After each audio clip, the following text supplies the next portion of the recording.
You have to have a certain degree of skepticism to begin with, but healthy skepticism. There's a difference between skeptical and debunker.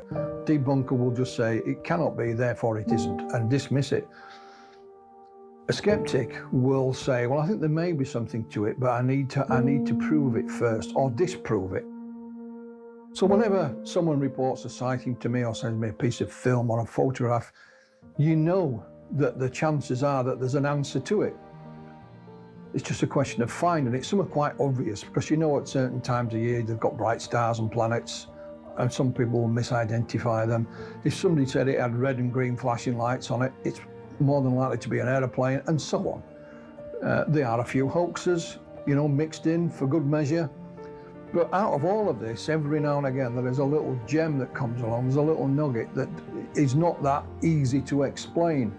And I can be as skeptical as anyone. And you put that skeptical head on and you think, well, look, I'll try my damnedest to get to the bottom of this, but sometimes you just have to hold your hands up and say, well, I've done my best and I can't find an explanation, and leave it at that.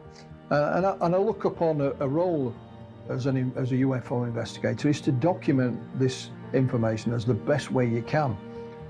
And hopefully the accumulated documentation and research will then lead to answers. So during that 40 years, you know, I've researched and investigated UFO cases of every description, really. Probably best known for my involvement in the Alien Autopsy film.